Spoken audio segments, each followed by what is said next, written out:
आपने बिल्कुल ठीक कहा। मैं, विक्रम और आशु, हम तीनों एक दूसरे के बिना बिल्कुल अधूरे हैं। एक सूरज है, एक सागर है और एक आकाश। और जब तीनों का संगम होता है तो प्यार की बारिश होती है ना, है ना? अरे वाह, आप तो बड़ी प्यारी बातें करती हैं। जी, गुल्लू भी यही कहता है। अच्छा, ये कौन है गुल्लू? जी, हमारा इकलौता दोस्त गांव में रहता है। अच्छा अच्छा। और वो बड़ा होशियार भी है। और कौन कौन रहते हैं गांव में? जी, माँ ही है और कोई नहीं। और कोई रिश्तेदार? रिश्तेदार हमारे साथ नहीं रहते। क्यों? मैं नहीं जानती। अरे अरे, आप तो बुरा मान गई। चलिए, हम आपसे कुछ पूछेंगे ही नहीं, बस बैठिए ना आप। जी, ऐसी कोई बात नहीं। हम कुछ जानते ही नहीं तो आपको क्या बताएं। हाँ, पहले कभी कभी नाना जी घर पे आते थे पिताजी के बारे में पूछने। आप जानती हैं आपके पिताजी कहाँ रहते हैं, किस हालत में?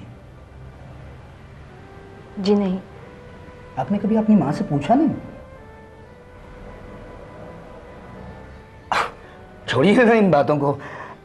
हाँ अच्छा, अभी भी आप कह रही थी ये आपका गुल्लू, ये गुल्लू आपका इकलौता दोस्त है। क्या बड़ी गहरी दोस्ती है आपकी और उसकी? जी, हम तो उसी के साथ रहते हैं। अच्छा। और वो बड़ा होशियार भी है। ओह, होशियार भी है। पढ़ा लिखा है या ऐसे ही?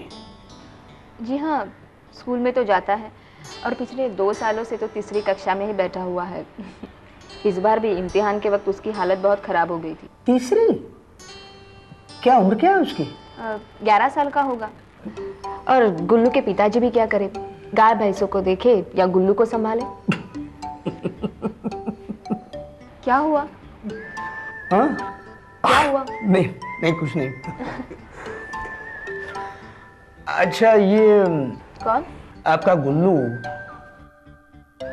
होशियार भी है, प्यारा भी है, तो अक्लमंद भी होगा। जी हाँ। जी, आपको मैं बल्लू कह सकती हूँ? क्या हुआ? जी कुछ नहीं, ये कॉफी गर्म थी। अच्छा, यानी इसका मतलब है कि आप हमसे दोस्ती करना चाहती हैं? जी, क्यों? आपके शहरों में दोस्ती नहीं होती? हाँ, होती है ना, क्यों नहीं होती। तो चलिए, हम आज से यानी अभी से दोस्त बन जाते हैं।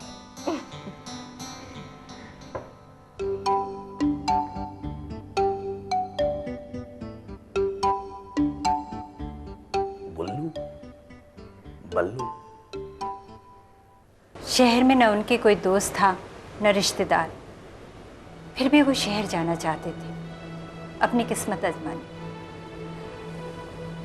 उनकी तरक्की के लिए उनका साथ देना मेरा धर्म था। मैंने अपना धर्म निभाया। लेकिन 10 साल आप उनसे दूर रहीं, क्या आपने कभी कोशिश नहीं की उन्हें ढूंढने की या उनसे मिलने की? आज भी गांव में औरतें घर की 4 दीवारी में बंद रहती हैं। क्या आपकी बेटी ने भी कभी आपसे पूछा नहीं उसके पिता के बारे में? पूजा उस वक्त बहुत छोटी थी। और अब अपने पिता को देखकर पता नहीं वो उन्हें पहचान पाएगी भी या नहीं।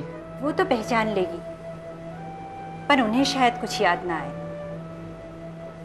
या पहचान के भी अनजान बन जाए। नहीं नहीं, आप हौसला रखिए, हम लोग बातचीत करेंगे ना उनसे, वो आपसे जरूर मिलेंगे। इतने सालों से मैं उनका इंतजार कर रही थी, आज दर्शन हुए, उनके सपने पूरे हो गए। मेरे लिए इतना ही काफी है। हम कल सुबह जाएंगे उनके ऑफिस उनसे मिलने। हाँ? क्या ये ठीक रहेगा? कैसी बातें कर रही हैं आप? आप किसी गैर से नहीं, अपने पति से मिलने जा रही हैं। और फिर उन्हीं के कहने पर तो मैं आपको गांव से यहां तक लाया हूं। फिर मुझे देखते ही उन्होंने मुंह क्यों फेर लिया? कल उन्हीं से पूछ लीजिए। अब रात बहुत हो चुकी है, आप जाके सो जाइए।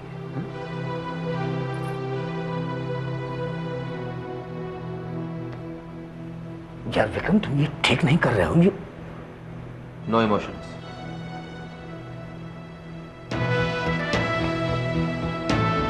तुम लोग सोच रहे हो इमोशनल ब्लैकमेलिंग करके रघुनाथ को जीता जा सकता है, तो तुम लोग गलत सोच रहे हो। रघुनाथ अपनी पत्नी और बेटी को देखकर पिघल तो सकता है, पर लोहा पिघलकर पानी तो नहीं बन जाता। रघुनाथ जी का जो हो सो हो, लेकिन आपकी ईमानदारी की दाद देनी पड़ेगी। मालिक आप पर शक खा रहा है और एक आप है जो उसे छोड़ने का नाम ही नहीं ले रहे। तुम्हें शायद उसी पल का इंतजार है, हा? तुमने अपने मां की मौत की बात किसी को बताई तो नहीं? मालिक अपनी पत्नी से छिप रहा है और नौकर अपनी स्वर्गवासी पत्नी से डरा हुआ है। तुम सोच रही हो कि अपनी मां की मौत का सहारा लेकर अपने बाप को मुट्ठी में कर लूंगी, तो यह तुम्हारी गलतफहमी है। आप कुछ भी कहिए कृष्णकांत जी, लेकिन एक बात तो आप भी मानेंगे कि अब रघुनाथ के दरबार में आप वजीर नहीं रहे। गलत। अब वो दरबार इस वजीर के लायक ही नहीं रहा, और तुम्हारा जो राजा है वो इस वजीर की कीमत नहीं जानता। दुधारी तलवार से खेल रहे हैं आप, जरा संभल के। गलत। वजीर तलवार से नहीं, अकल से वार करता है, अकल से।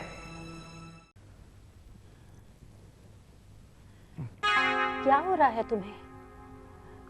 मैंने कहा था डॉक्टर को बुलाते हैं, तुम हो कि मानते ही नहीं।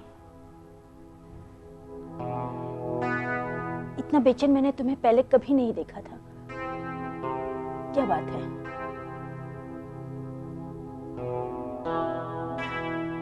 मैं आज से नहीं जानती तुम्हें। क्या बात है?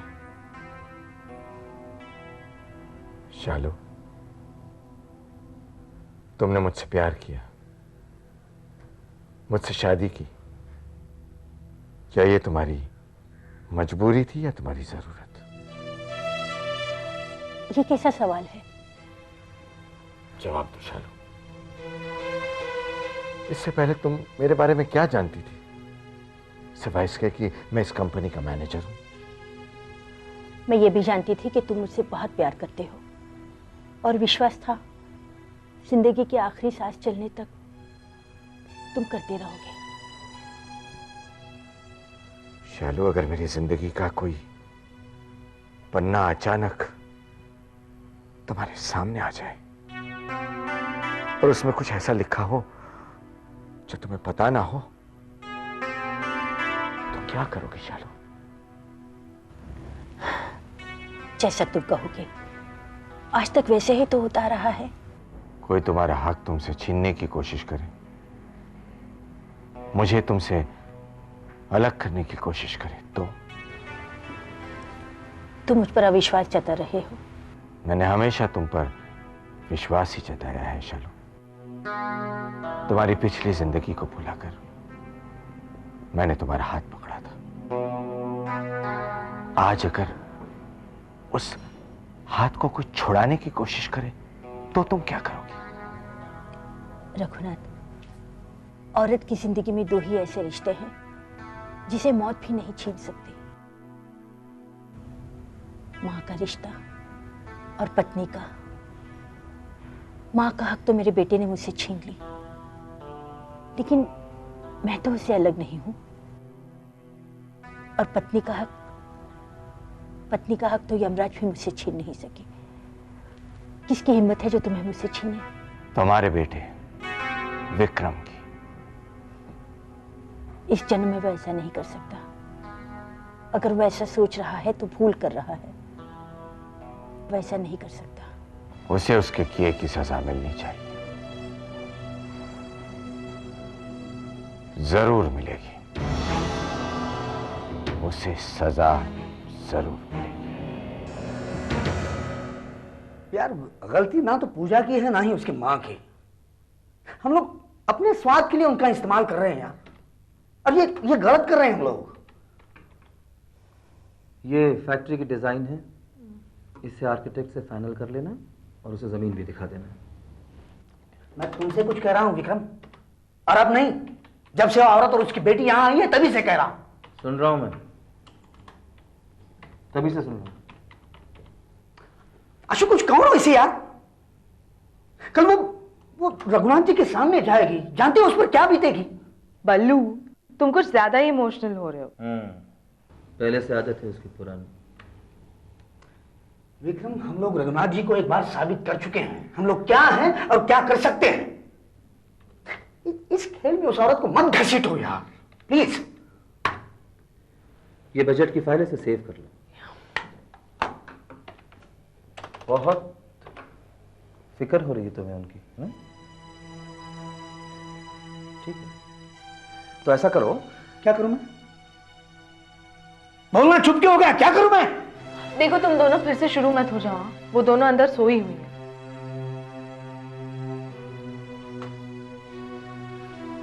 बहुत हमदर्दी हो रही है उनसे।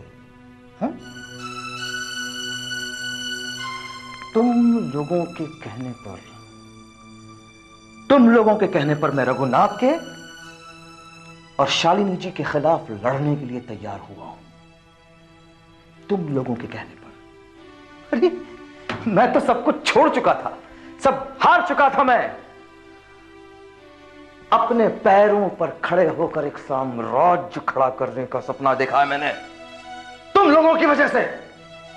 और ये कमबख्त अब दुम दबा रहा है। अरे कोई नहीं लगते हैं वो, अपने कोई नहीं लगते।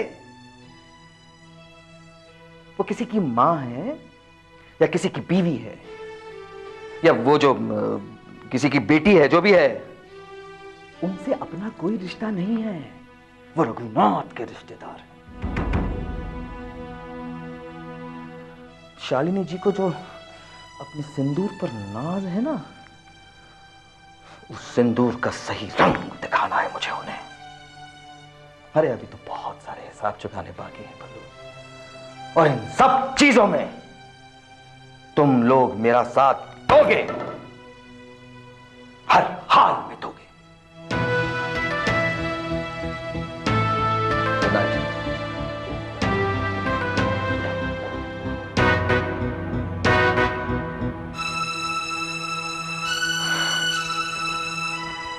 हमें विक्रम के साथ खड़े रहना होगा बल्लू, तो जैसा भी है, सही या गलत।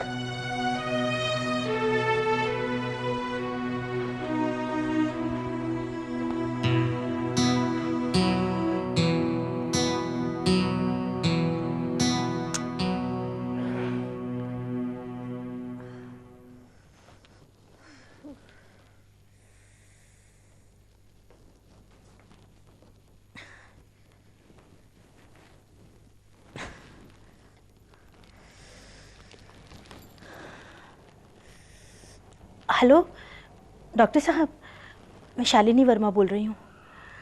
मेरी तबीयत कुछ ठीक नहीं है जी, आप आ सकेंगे प्लीज़? Thank you. आपकी बेटी भी है और कोई नहीं, 2 लोग ही हैं। उसकी माँ जानती है शालू के बारे में? पता नहीं, सच मैं नहीं जानता। आगे क्या सोचा है? सोचना क्या है, आपकी दुखती रग पर हाथ रखा है उसने।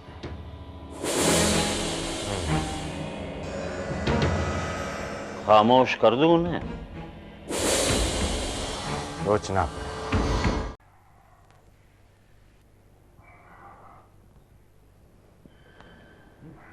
अब तक उनके बारे में सोच रहे हो? नहीं, तुमने कह तो दिया विक्रम के साथ खड़े रहना है। तो बस खड़े रहना है। फिर सोच क्या रहे हो बुद्धू? सोच रहा था अशोक, इतने सालों के बाद पति पत्नी एक दूसरे से मिलेंगे, उनमें बातें होंगी, क्या महसूस करती होगी वो औरत? क्या सोचेंगे रघुनाथ जी उसे पहली बार अपने सामने देखो? बल्लू, तुम्हारे इन दोनों सवालों का एक ही जवाब है, शादी कर लो। बाल पक गए हैं, पेट निकल आया है। Ashok,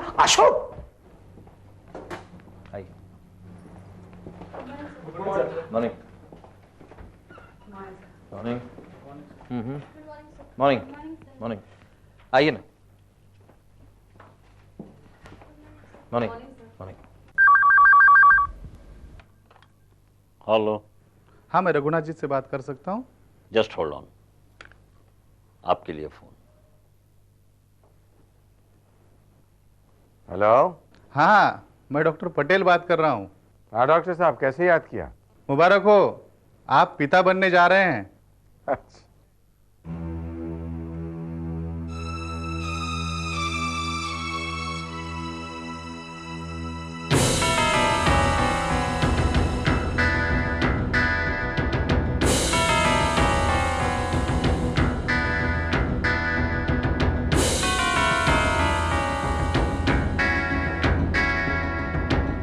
hello hello hello hello.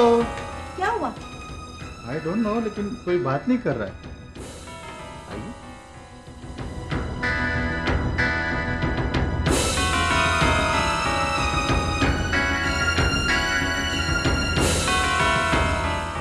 कैसे हैं आप? मुझे दीजिए।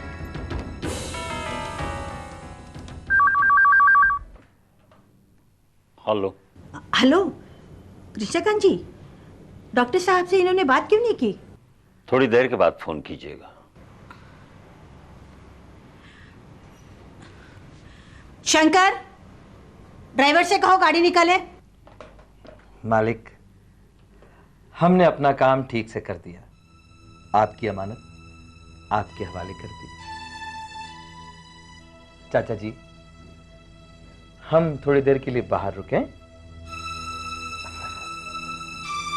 विक्रम, तुम्हारा इनाम भी तुम्हें आज ही मिल जाएगा। जी। इंतजार करना। बहुत अच्छे, आइए।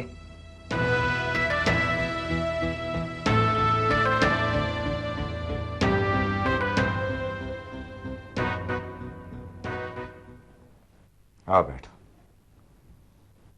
आपने अपने सारे सपने पूरे कर दिखाए।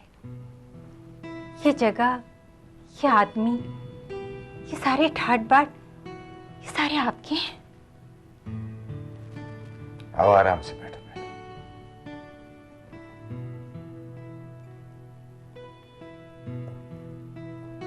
अब ये बताओ कि तुम यहां पहुंची कैसे? विक्रम लेके आया। भूल गए क्या? नहीं याद है, अच्छी तरह याद है।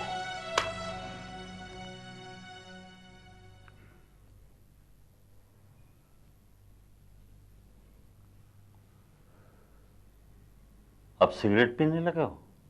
पी लेता हूं कभी कभार, जब बहुत ज्यादा खुश हो जाता हूं तब। इस बर्ताव को क्या कहें, विश्वास या अहंकार? दोनों गलत। आत्मविश्वास। क्या है ना उमाकांत जी, मेरा मतलब रमाकांत जी, नहीं कृष्णकांत जी, अब ना ही हालात पहले जैसे रहे हैं और ना ही विक्रम। लगता है इलेक्ट्रिक मशीन के झटके भूल गए हो। बिल्कुल नहीं, उसी का तो नतीजा है ये कि आपको इतने झटके दे रहा हूं। क्या है, मुर्गे की मुंडी पर काला कपड़ा ढांक लेने से सूरज उगने से नहीं रुकता। तुम ये भी भूल गए हो कि कई बार तुम्हारी गर्दन कटते कटते बच गई है। जाके अपनी मालिक की शक्ल देखिए, आपको पता चल जाएगा कि किसकी गर्दन कैसे कैसे फंस रही है और कैसे कैसे कट रही है। पूजा आपसे मिलके बहुत खुश होगी। उसे तो अपने पिता का प्यार भी नसीब नहीं हुआ। आपको कभी हमारी याद नहीं आई? वक्त ही नहीं मिला वसु। यहां कुछ पाने की कोशिश में इंसान इतना तेज दौड़ता है कि अपनी मंजिल से भी आगे निकल जाता है। वक्त पीछे छूट जाता है। मैं भी अपना गुजरा हुआ वक्त पीछे छोड़कर आया हूं। अब क्या चाहती हो तुम? मुझे कुछ नहीं चाहिए। आप मिल गए, बस यही काफी है। लौट जाओ। जी? अपने घर वापस लौट जाओ। मैं कुछ समझी नहीं। इसमें समझाना क्या है? आसान सी बात है। तुम्हारा सुहाग अभी तक जिंदा है, तुम्हारी बेटी के सर पर पिता का साया है। इससे ज्यादा तुम्हें क्या चाहिए? तुम्हारी बेटी? वो आपकी कुछ नहीं लगती। तो मुझे गलत समझ रही हो वसु। वो गांव की भाषा, वो गांव का घर, वो गांव के रीति रिवाज, सब कुछ बदल चुका है। यहां सोसाइटी में मेरी पोजीशन है, मेरा स्टेटस है। तुम लोग यहां के लिए नहीं बने हो, वहीं देहात के लिए बने हो। यहां जो कुछ भी मैंने हासिल किया है ना, अपनी मेहनत और अपनी अक्ल से हासिल किया है।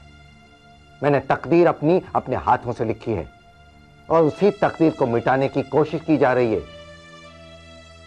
हमारे दुश्मन इस साजिश में मिले हुए हैं। ये बात को समझो और वापस लौट जाओ। आपकी तकदीर ही नहीं, तेवर भी बदल गए। इतना सब हासिल करने के लिए आपने अपने अंदर के इंसान को भी मार दिया।